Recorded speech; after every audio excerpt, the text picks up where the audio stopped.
in our culture here in the US, people have been taught that the only touch that adults can share who aren't related, it's not your kids, right, is sexual touch. So if we're taught to have this really limited sliver of understanding of how adults can share affection, then you're going to think, well, cuddling's before or after sex. So y'all are, it's all underground, it's a wink, wink. It's really not cuddling. Or it evolves into something else. And the truth is our work is platonic from beginning to end. This is Meredith for Real, the Curious Introvert, and I'm Meredith. I explore the questions people think but don't ask out loud, either because they're taboo or thanks to cultural hypnosis. My mission, and yours if you choose to accept it, is to inspire curiosity by exploring the nuance and paradox of our world. Each episode is different, so bring your ADD and your earbuds and have a look around.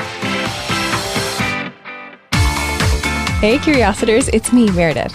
Welcome to my 2022 Love and Relationship series. If you're a loyal listener, you already know that this is not your typical personal development podcast. And that's the idea, right? Expand your worldview beyond the algorithm, find lessons in unlikely places, and lead with curiosity. So this series is, of course, not your typical Men Are From Mars type of content. I love what my guest has to offer because I ask myself, would I ever pay for a cuddle? Also, I never thought to try different cuddle positions. I may or may not be tracking delivery on a Cuddle Sutra book. Also, cuddling as a side hustle? I mean, if you're a massage therapist or energy worker, or maybe even a sex worker, this might be an interesting option for you. Anyway, if you're new here, I'm glad you're here. These sorts of curious ramblings are definitely part of the package. I started this podcast as a project to inspire people to choose curiosity over judgment. Each guest brings a personal development opportunity along with their story, so you can stay curious and grow. There's no specific order to listen to episodes, so have a look around and hit play on whatever grabs your attention. All right, enjoy the show. Have you ever met someone who just gives great hugs? What about someone who gives amazing shoulder rubs or is an A-plus cuddler? My next guest makes cuddling her business, literally. She's the founder of the Cuddle Sanctuary, the Los Angeles destination for touch-positive events and professional cuddling since 2014. No, I'm not kidding. She's shared her snuggle know-how on shows like Keeping Up with the Kardashians and The Bachelorette. Today, she's going to tell us what a professional cuddler does and doesn't do and share why we should have more touch in our lives. Culture shifter, cuddle queen, not drama queen, hug homegirl, Jean Franzblau. Thanks for coming to the show. So nice to spend this time with you.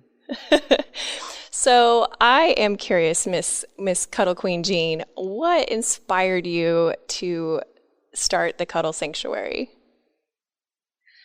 I was doing a lot of traveling and feeling lonely on the regular. I was a road warrior. And one time I was looking through an in-flight magazine and saw grown-ups in pajamas laying around, smiling and snuggling with each other.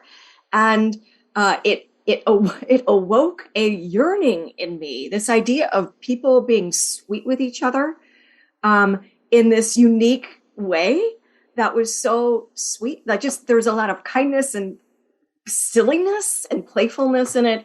And at the time, there was nothing like that I could find in the Los Angeles area. And so I just kept longing and wondering and waiting for something. And eventually I found a meetup group. It was a sex-positive meetup group called Sex Positive Los Angeles. That was an aspect of my life I wanted to explore further and find more community in. And their orientation had a cuddle aspect to it. And I was like, wait a minute, somebody's going to guide this. This is really happening. Like I was psyched. And it was structured in a way that was really simple and yet clear. And I found myself that evening spooning with somebody in front of me and somebody behind me. And let me tell you, those conversations were not small talk. It was what I would call big talk or deep talk. It was these people I just met. We were sharing at such depth I felt blissed out. I had no idea about the science, about why I felt blissed out, what chemicals in my brain were flooded by the soothing touch.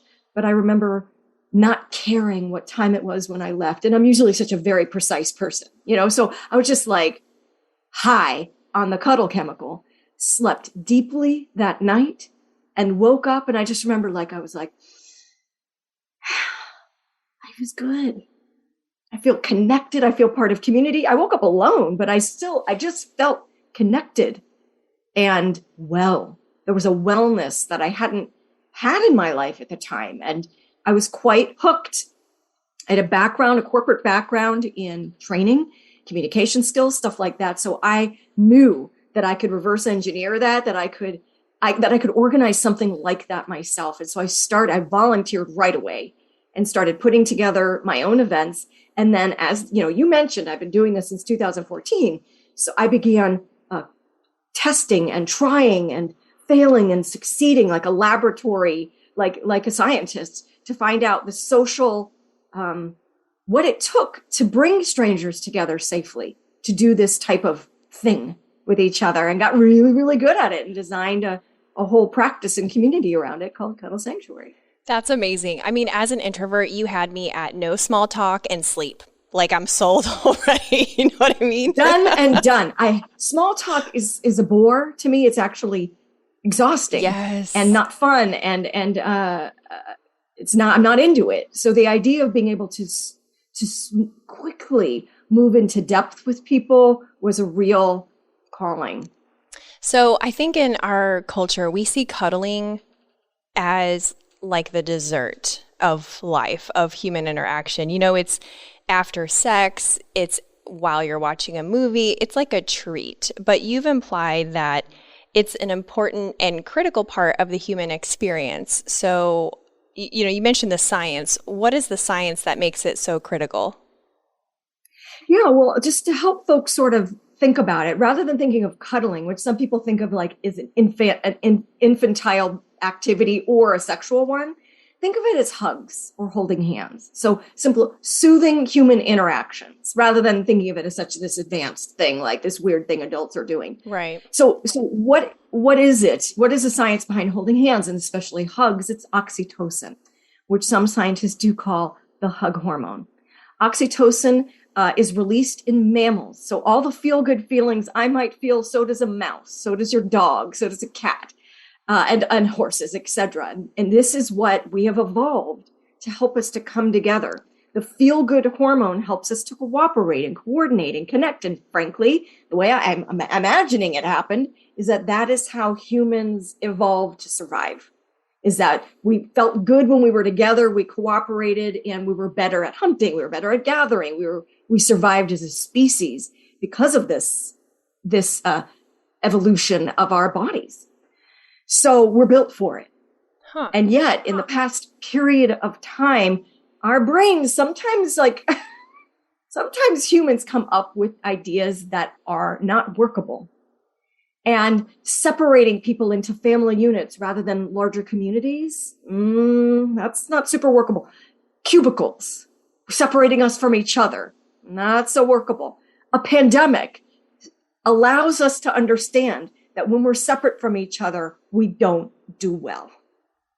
So being in physical proximity of other human beings and receiving the wellness benefits of connection is an important aspect of wellness. What does it feel like when we don't eat? Well, we starve to death. Or don't drink, we're thirsty and might even die. When we don't have shelter, we're cold and we could get sick. But when we don't have soothing human touch, we just feel crappy. I want to put a pin in that, or just say, or like a carrot in that statement. When I say we, I don't mean everyone.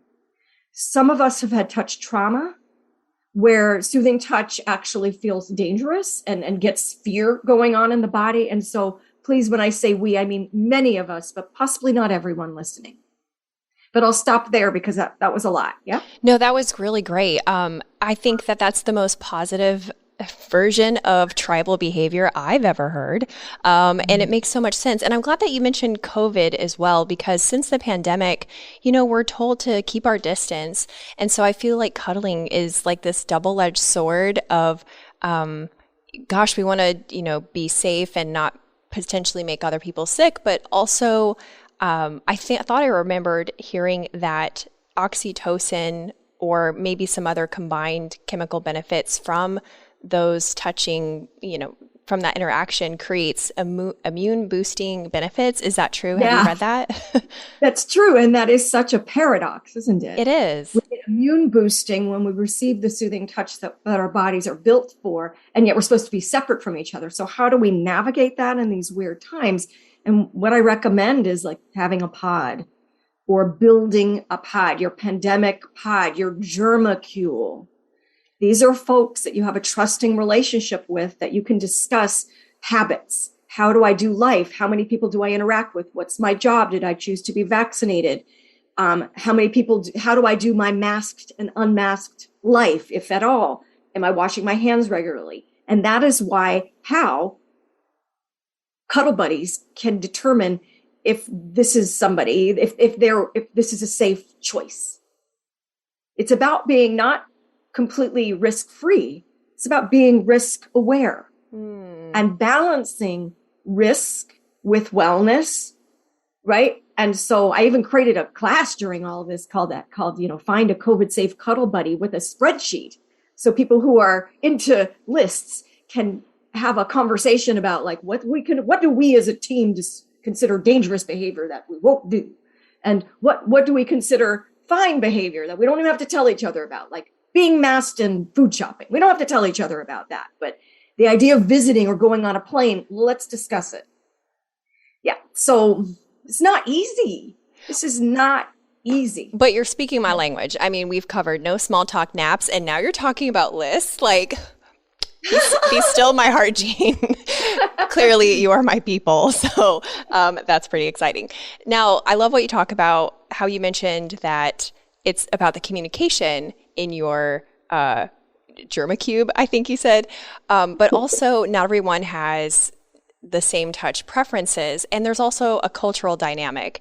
So internationally, do you have any feeling for the touchiest versus the least touchiest cultures? There was years ago, there was a researcher named Dr. Sidney Gerard who did this study observing people in their native environment at tea or coffee shops, that kind of thing. And the researchers would observe how often people would touch in a 60-minute period of time, country by country.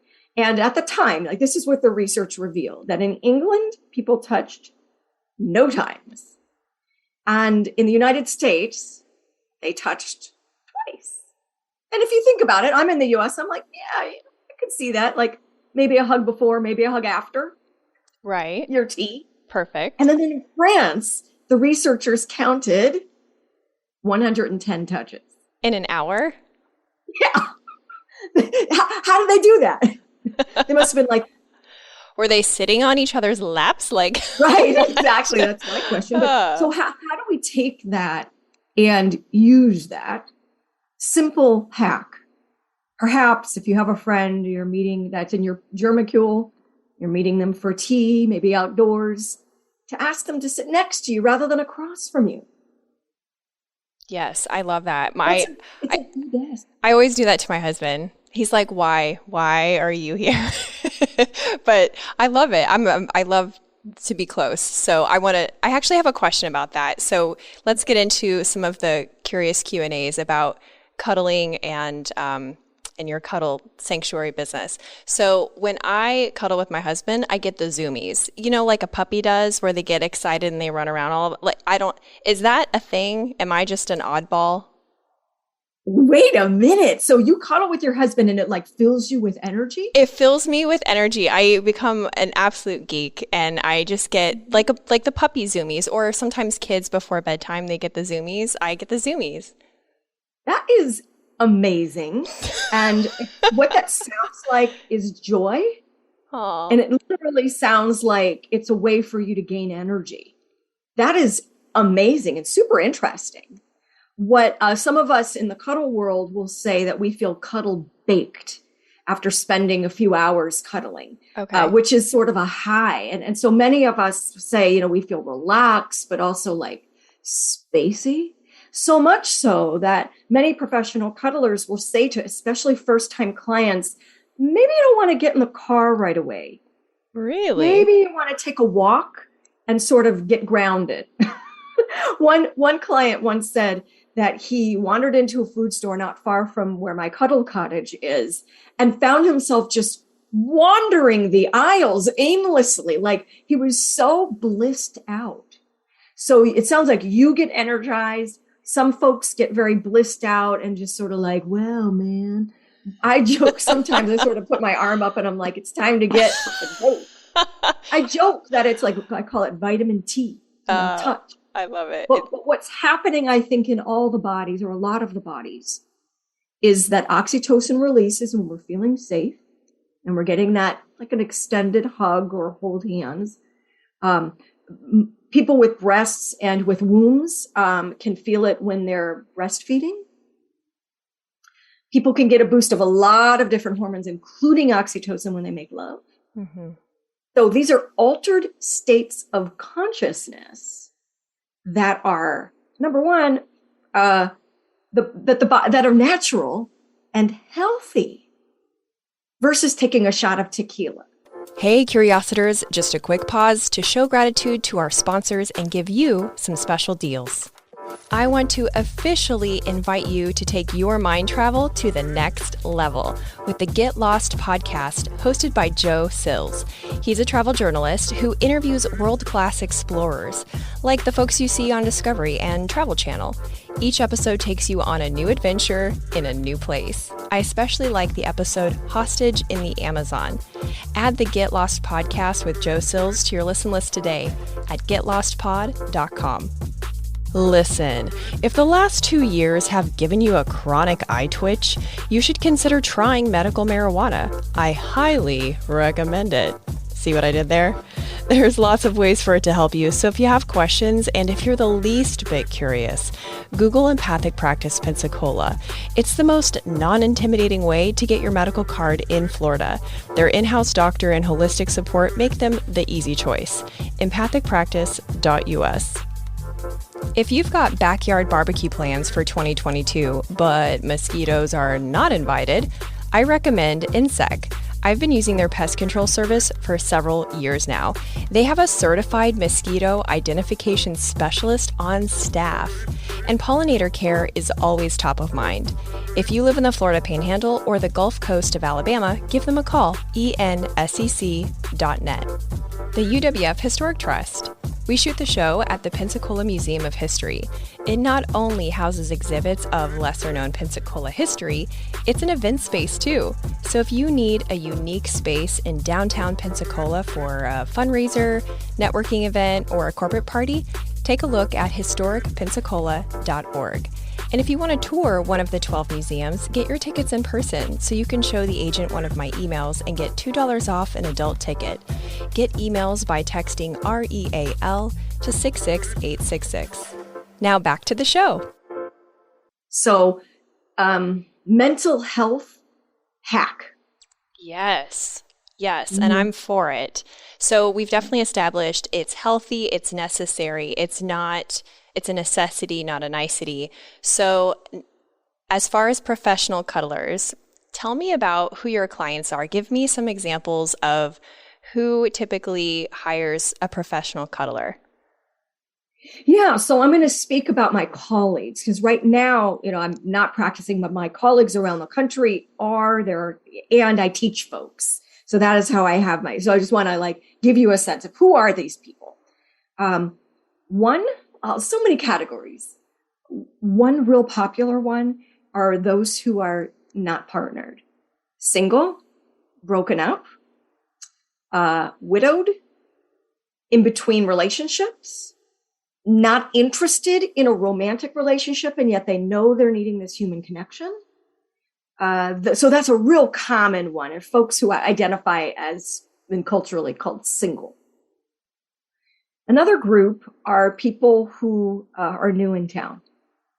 So we had, before the pandemic, we had Airbnb and TripAdvisor events. Like we would have our events posted there and just have people from around the world come and visit and just be so grateful to have an oasis of human connection, because travel alone can be lonely.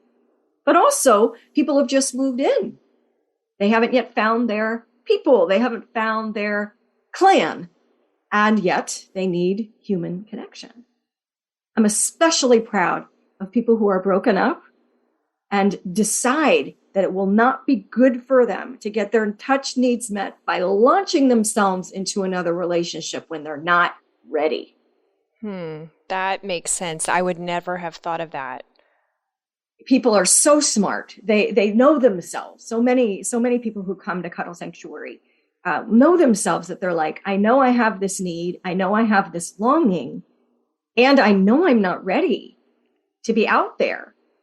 Or, and I want to speak really candidly about my own journey. Back in the day, there wasn't this language around platonic soothing touch amongst people. And so I just thought that the only way to get kindness and affection was if I partnered or hooked up and had some sex so that I can get the cuddling. I assure you, I'm a very sexual person, and sexuality is a wonderful part of the human experience, a sacred part in my estimation. But using it to get to actually what my real needs are can create very confusing moments and problems and trauma between people. And, I wound up hurting my own feelings. I try to latch onto somebody and then get the cuddling, and then, or not. That was like my bottom, really, is I was traveling and lonely, hooked up with somebody. I really went after them. And the truth is I was feeling quite depressed. It's just not the right headspace to be connecting in that way with somebody new. And, engaged in some sexuality, and then was like, let's spoon. And the person said, I'm not going to do that. That's something I would do with a girlfriend. I got to go. And I was like, oh, ouch. Yeah. Oh, that's ouch. no good. Ouch. And you might think that this person is a villain, but I hijacked his evening. Right. He didn't have the boundaries to say, when I was like, can I join you for dinner? He didn't have the boundaries to say, no, that's not what I want for my evening. And so he was, it was bad. So would this be something that, I'm thinking about widows and widowers, and I'm thinking about military spouses whose partners are deployed for long periods of time, maybe people healing from trauma. Are any of those examples of clients? Yes, this is great. So when Cuddle Sanctuary was brand spanking new, in walked Mark, who is a Cuddle ambassador. So it's okay for me to call him by name. And Mark let me know that his spouse had died years before, and he longed for the connection. And even though this was weird to him, he wanted to try it. And he became an avid attendee and shares with people around, wherever he goes, he would talk about cuddling and the wonderful benefits that he got from it. So absolutely, yes. I'm thinking of another widow or as well, where that, similar story. And in terms of folks in the military, I'm not near a military base. So I want to make that point. But folks who have PTSD have come to Cuddle Sanctuary looking for some support and looking to find some solutions to problems that they're finding in their lives as they're trying to navigate non-military life, having felt a lot of trauma. And so they have found us. And with, I would say a cuddle event might be overwhelming for some and might be too far a leap. Instead, working one-on-one with a trauma-informed professional cuddler could be a way to go. Oh, that's interesting. Make sure your cuddler's trauma-informed. Okay, so how, when you said it's no small talk, I love that. And then what you just said made me think of counseling. So how do these cuddle sessions not become a counseling session if the cuddler is not a certified mental health therapist?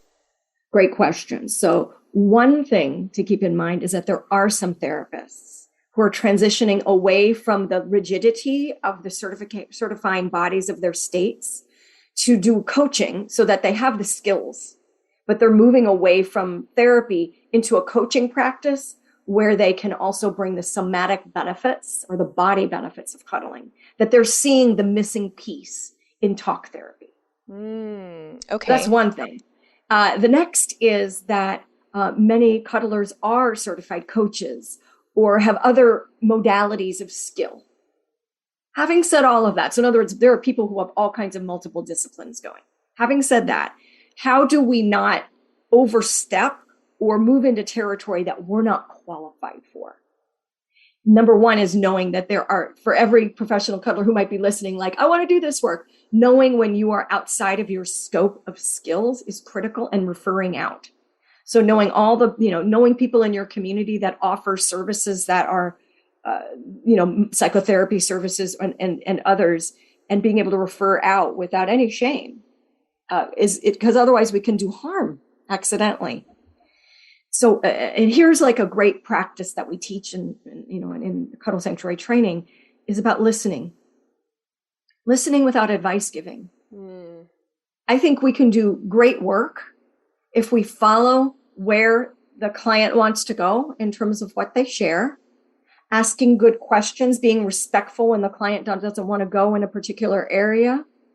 So being a skilled, empathetic listener, which many of us have those skills already, and certainly we can build upon them, is a wonderful skill for a professional cuddler.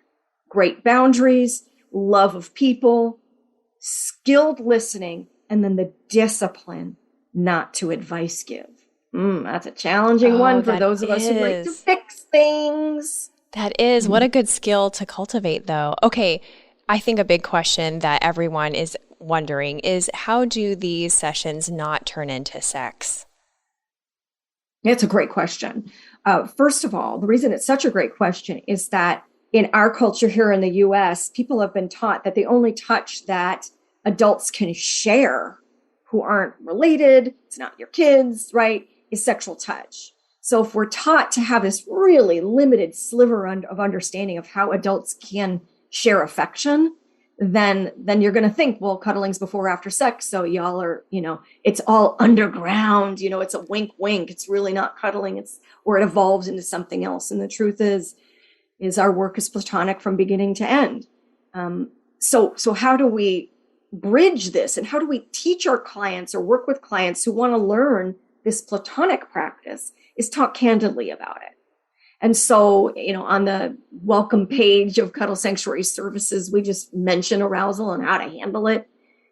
Because many people with penises get really worried because they do want to cuddle. They get what the service is, but they're like, well, what if my body responds? Right. Yeah. So it's important for professional cuddlers across the gender spectrum to know that a relaxed body, when a person has a penis and their body is relaxed, it simply might be a body response. That has nothing to do with the person's intention. They might have feel some embarrassment about it. And so knowing that is really important. And the other is having really good spidey sense to make sure that the client is not actually seeking a sexual service. So there are little red flags, and I don't think it's dangerous to be looking for sexual services, but we call them red flags in our work because we're looking for clients that are right for the service. So do you refer people out to sex workers? I personally do.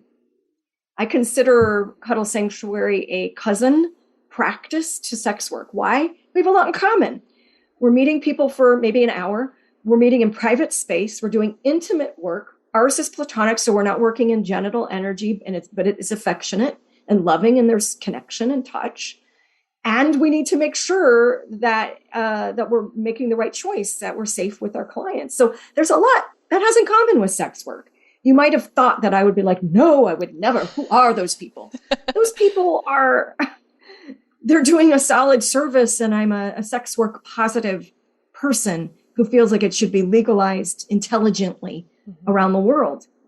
There are so many people who cannot get access to the relationship skills that it takes to build intimacy, to bring sexuality into their day-to-day lives. And Should they therefore just like not be sexual beings? Right. Or just, have a very limited sexual scope? It's just, there's a great movie called, I think it's called Sessions or The Sessions, starring Helen Hunt.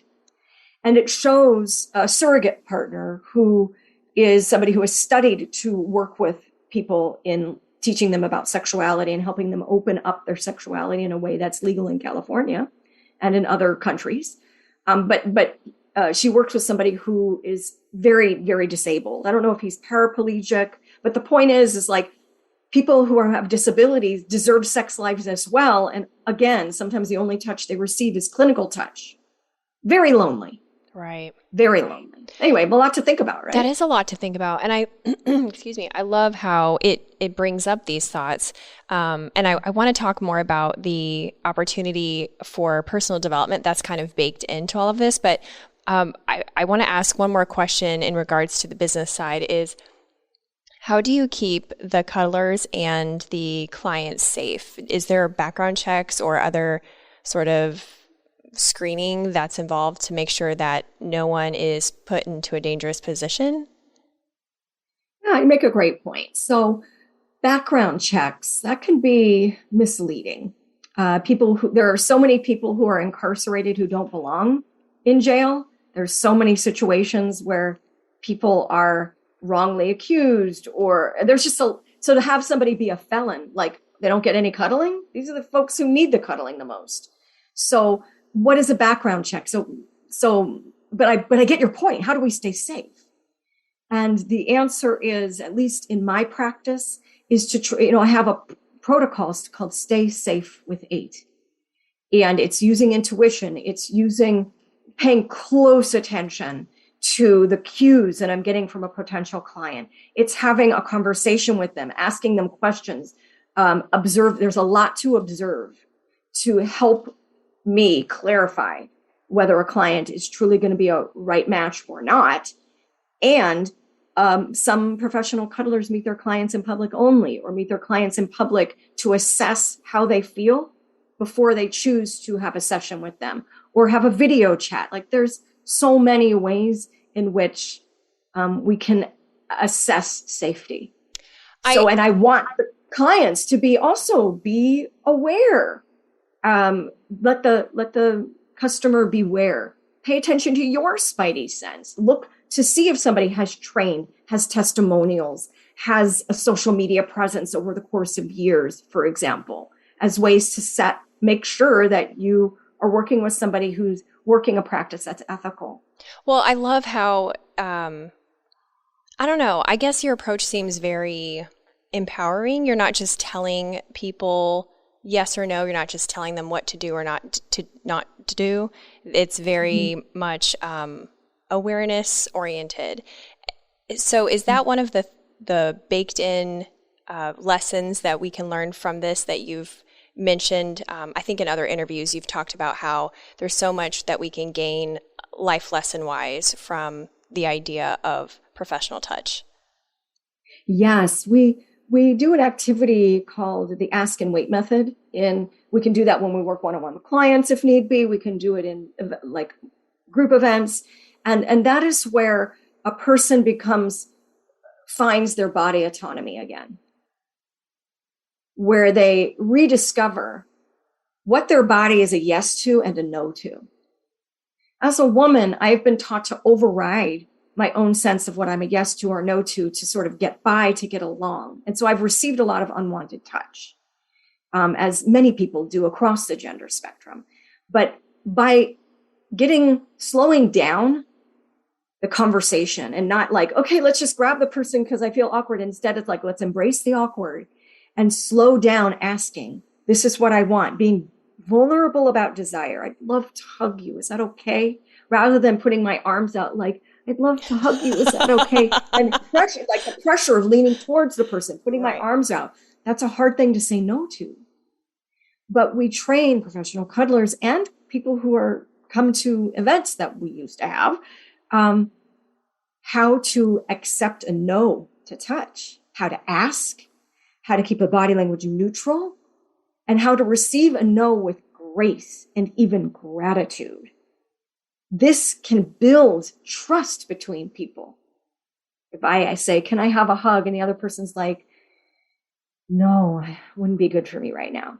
Do you know why sometimes a hug isn't good for somebody right now? It's because they're trying to hold it together and they don't want to cry in public.